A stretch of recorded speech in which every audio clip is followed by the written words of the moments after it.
Hello viewers, welcome back to my channel that is Concept Clear Center where all concepts are crystal clear। आज की इस video में हम discuss करेंगे namesake novel की summary को। इस नॉवल को लिखा है झुम्पा लाहिरी ने। ये नॉवल गांगुली परिवार की 2 पीढ़ियों की कहानी है। समरी स्टार्ट करने से पहले फी सबमिट कर दें, जो कि ये वीडियो को लाइक करना और चैनल को सब्सक्राइब करना। So without wasting any time let's start. जब हम पहली बार अशोक गांगुली और उनकी वाइफ आशिमा गांगुली से मिलते हैं तो वे कैम्ब्रिज के एक छोटे से फ्लैट में रह रहे होते हैं और अपने पहले बच्चे के जन्म का वेट कर रहे होते हैं। इन दोनों की अरेंज मैरिज हुई थी, जो कि कलकत्ता में हुई थी। आशिमा अपनी सारी लाइफ कलकत्ता में ही रही है। अशोक ने अपनी इंजीनियरिंग MIT से की है। अशोक का कुछ साल पहले एक रोड एक्सीडेंट हुआ था, जिसमें वे मरते मरते बचा था। एक्सीडेंट के समय way the collected stories of Nikolai गोगोल नाम की एक बुक पढ़ रहा था। एक्सीडेंट के समय इसी बुक के पेजेस की आवाज़ से रेस्क्यू टीम को अशोक का ज़िंदा होने का पता चला था और वे बचा लिया गया था। अशोक और आशिमा शादी के बाद US आ जाते हैं। आशिमा के लिए US आना बहुत मुश्किल था। उसे वहाँ अकेलापन लगता है। वे तो सारा दिन टाइम पास करने के लिए फैमिली के भेजे हुए लेटर्स पढ़ती ही रहती है और इंडियन रेसिपीज़ को ट्राई करती है, यानी इंडियन रेसिपीज़ बना बना के देखती है। जब उनका बच्चा US में पैदा होता है तो अशोक कहता है, मेरा बच्चा कितना लकी है कि वो US में पैदा हुआ। एक बंगाली फैमिली ने अशोक को एक बुक भी गिफ्ट की है। अशोक कहता है, इसकी लाइफ मेरी लाइफ से अलग होगी।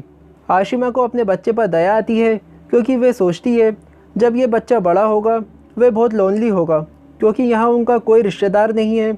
बच्चे का नाम रखने के लिए वे आशिमा की दादी को कहते हैं।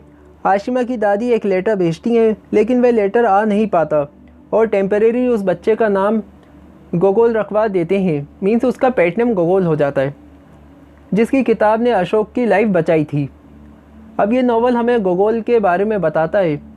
अशोक का परिवार एक छोटे से कस्बे में शिफ्ट हो जाता है, क्योंकि अशोक को वहाँ की लोकल यूनिवर्सिटी में जॉब मिल जाती है।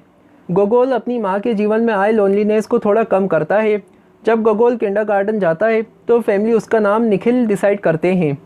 आशिमा की दादी को हार्ट अटैक आ जाता है और उनका भेजा हुआ लेटर कभी भी नहीं आता। स्कूल में सभी बच्चे गोगोल को गोगोल ही कहते हैं। इसके बाद दोनों की दूसरी बेटी का जन्म होता है। उसका नाम सोनिया रखते हैं, जिससे उनके परिवार में अमेरिकन इन्फ्लुएंस आ जाता है। बच्चे भी नेचुरल इंग्लिश बोलने लगते हैं और परिवार वाले उनकी वजह से क्रिसमस मनाना शुरू करते हैं। साथ ही अमेरिकन फूड भी खाना स्टार्ट करते हैं। दोनों अपने बच्चों को, जो उनके बंगाली रिश्तेदार हैं, उनके साथ गेट टुगेदर करने के लिए ले जाते हैं और कलकत्ता भी जाते हैं। एक बार 8 महीनों के लिए कलकत्ता गए थे इनकी फैमिली। सोनिया और गोगोल को इंडिया में आउटसाइडर फील होता है। ये उनके लिए एक फॉरेन लैंड जैसा होता है। उन दोनों को यहाँ आकर अपने माँ बाप के चेहरे पर खुशी मिलती है। गोगोल को अपने नाम से बड़ी शर्म आती है।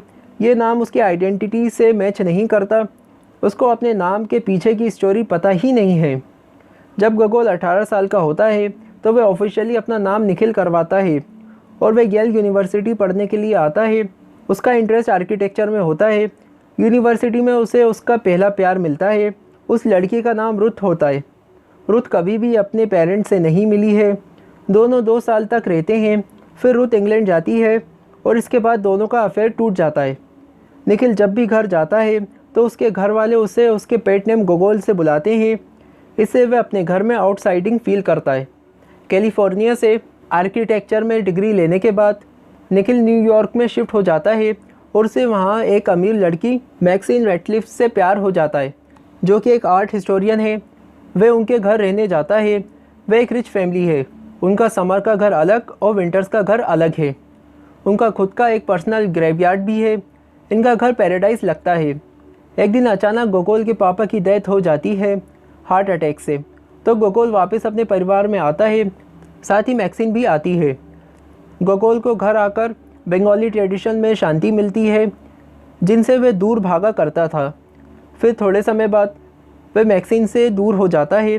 न्यूयॉर्क में गोगोल की माँ के जान पहचान के बंगाली परिवार की एक लड़की मौसमी नाम की, उस लड़की के साथ गोगोल को ब्लाइंड डेट पर भेजती हैं उनकी माँ।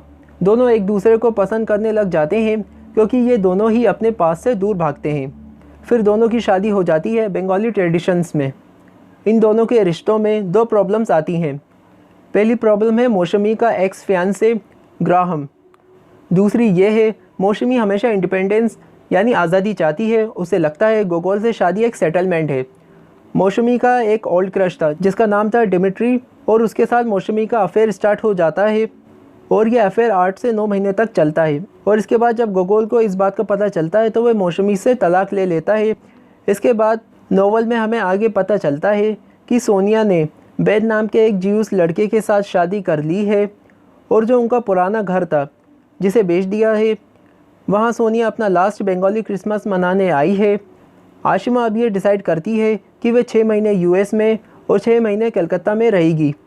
आगे गोगोल को उसके बर्थडे पर उसके फादर के द्वारा दी हुई the collected stories of Nikolai गोगोल मिलती है। पहले तो वह इस नाम से बचना चाहता था, पर अब उसे गोगोल नाम से बुलाने वाला कोई नहीं है क्योंकि उसके पिता की तो डेथ हो गई। लास्ट में गोगोल अपने बचपन के बेड पर जाकर बुक को पढ़ता है जो उसके फादर ने दी थी। तो इस नॉवल की समरी यहीं पर फिनिश होती है। वीडियो पसंद आई तो लाइक करिएगा, चैनल को सब्सक्राइब करिएगा, कोई क्वेश्चन है तो कमेंट करिएगा। अगर आप किसी चैप्टर की समरी चाहते हैं तो आप मुझे उस चैप्टर का नाम कमेंट में बता सकते हैं, मैं उसके ऊपर वीडियो बना के अपलोड कर दूंगा। मिलेंगे आपसे नेक्स्ट वीडियो में। Thanks for watching.